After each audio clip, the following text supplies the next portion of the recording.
Hi guys, I'm Mark, welcome back. If you're new to the channel, then I'm a table tennis player and coach from Keynsham in the UK. Today I just wanted to do a little reaction to the excellent The Ping Pong Show and their debate, episode 4.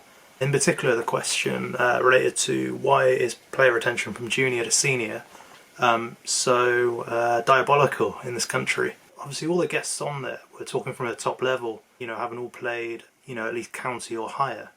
I was really approaching it, I did in the comments a little bit, and want to expand on my thoughts there on why not more young people will play it now, especially in local leagues.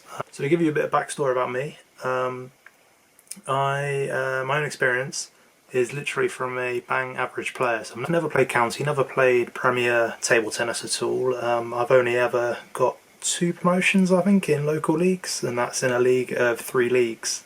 Which is the Bath League. So when I was a kid I started picking up the bat at the age of about 10 at junior school, and then they put me on to a club at one of the local senior schools.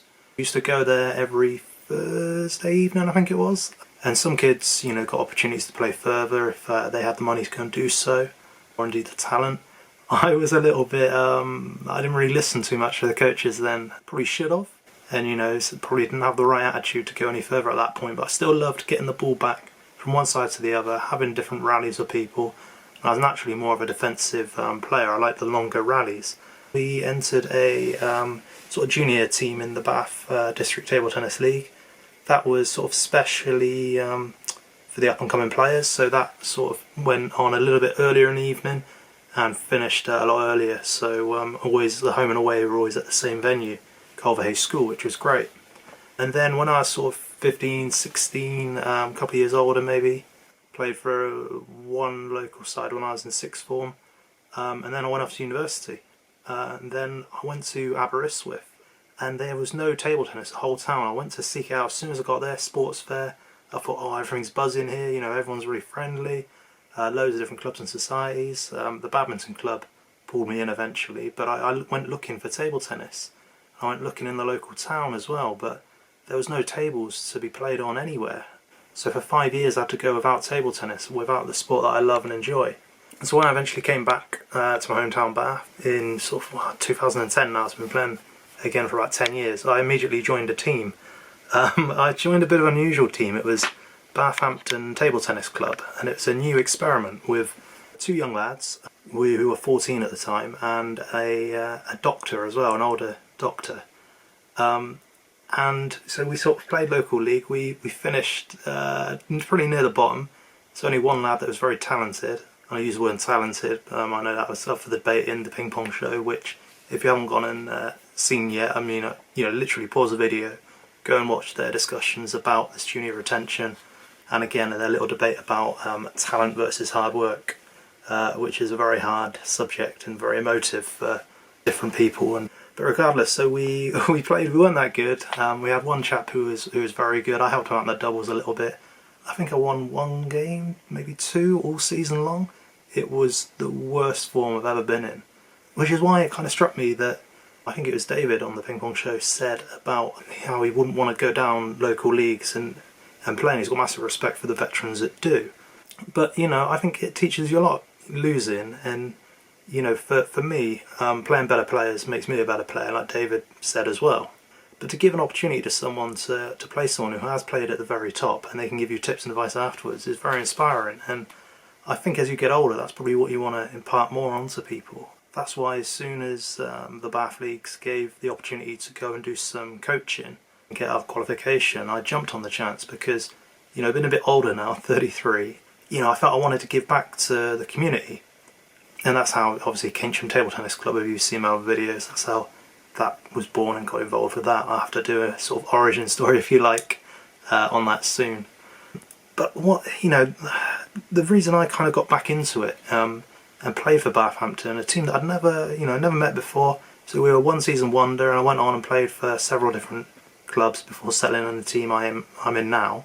The reason I went and went to go and do that was just because of the joy of playing table tennis. It was just the passion and love for the sport, standing toe-to-toe, if you like, toe-to-toe with someone and trying to beat them, trying to get the ball back more times than they could.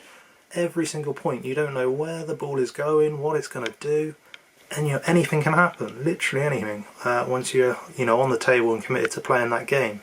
The fact that anything can happen is on any table, any venue, anywhere. So be it on holiday in your flip-flops, be it at a local club just practicing, or in a league game or a massive tournament. And so back to the question of why junior retention is so diabolical in this country. I think it's because table tennis isn't cool.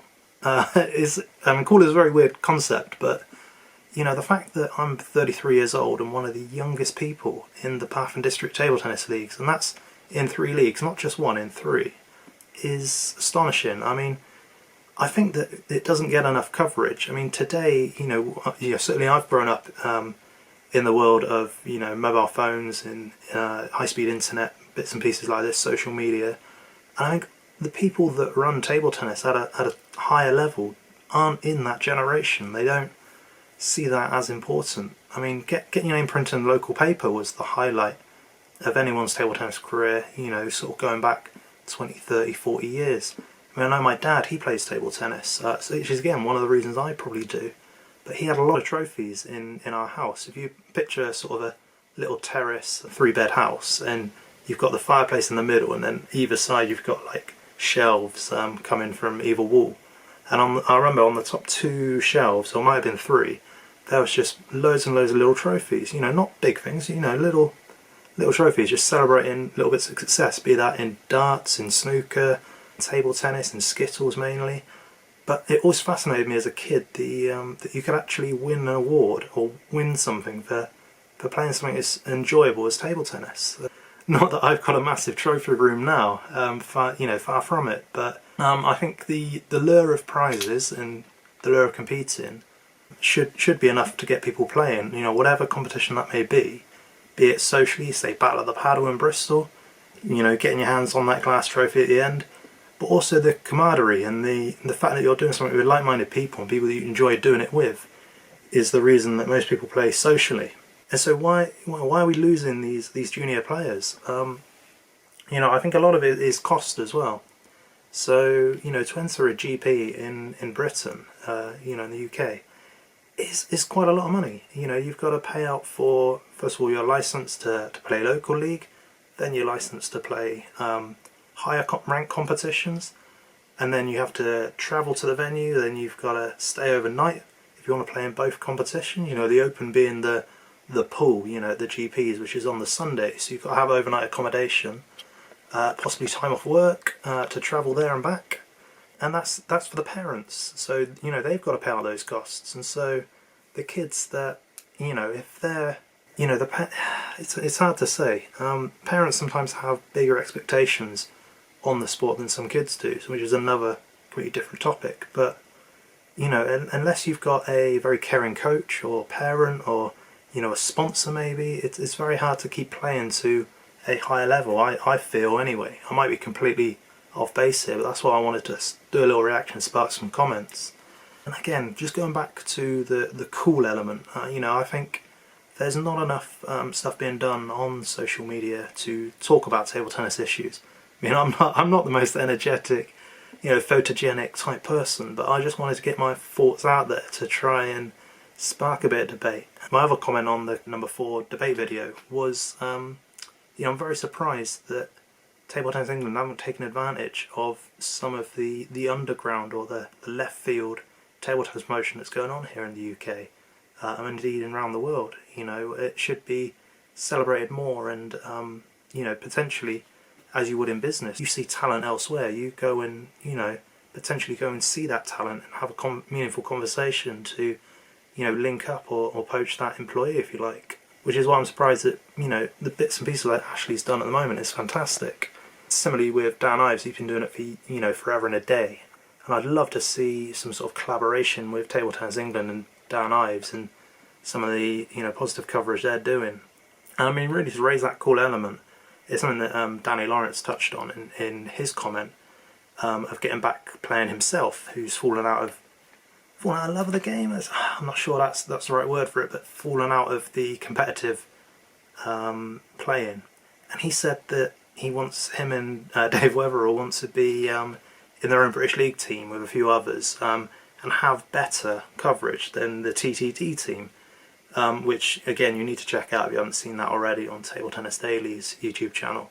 The coverage is second to none, honestly. Like, you know, they're producing a football club culture inside the sport. It's something that hasn't been seen. I toyed with the idea of doing it when we went into just our Bath local league this year, and I toyed with the idea and didn't do it, and I think that was a big mistake, which is something that, you know, I'll have to align my teammates with maybe next season if we ever get to start it up again in this current climate.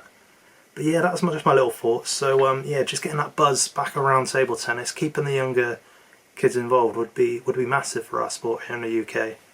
But anyway, if you like this video, you know, please do check out the Ping Pong Show first and foremost. Also, please subscribe to their channel, and I'll tell you why. It's because Ashley wants to try and legitimately monetize his content to provide equipment for table tennis players, either here in the UK or in Ghana or US or wherever that may be, and just support good causes to get people still playing table tennis. So I think it's very honourable, and something that, you know, if you can literally just press that subscribe button on his channel, that would mean the world to him, and start to get monetized and do some good for local table tennis players around the world. But anyway guys, thank you very much, and I'll see you soon. Cheers, bye bye.